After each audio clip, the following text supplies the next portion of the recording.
DPR సిద్ధం. 40 నిమిషాల్లో 40 కిలోమీటర్ల ప్రయాణం. 4 ఏళ్లలో పూర్తి కానున్న Shamshabad future city metro corridor.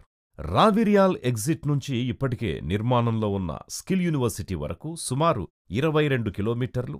Kongarakalan, Lemur, Thimmapur, Rachaluru, Gummadavelli, పంజాగుడ, Meerkhanpet వరకు హెచ్ఎండిఏ ఆధ్వర్యంలో 100 మీటర్ల వెడల్పున నిర్మించే గ్రీన్ ఫీల్డ్ రహదారి మధ్యలో 22 మీటర్లు మెట్రో రైల్ కోసం కేటాయించారు. రోడ్డు మధ్య స్థలంలో metro rail corridor A grade మెట్రోగా అభివృద్ధి చేయనున్నారు.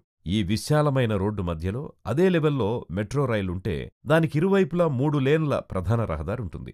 వచ్చే 3 ఏళ్లలో ఈ మెట్రో కారిడార్ నిర్మాణాన్ని పూర్తి చేయాలి అన్న లక్ష్యంతో రేవంత్ సర్కార్ ముందుకెళుతోంది. దీనికి తోడు ప్రభుత్వం పెద్ద ఎత్తున అమలు చేస్తున్న మౌలిక వసతుల ప్రాజెక్టులతో హైదరాబాద్కి మరింత ఉజ్వల భవిష్యత్తుంటుందని అంతా ఆశిస్తున్నారు.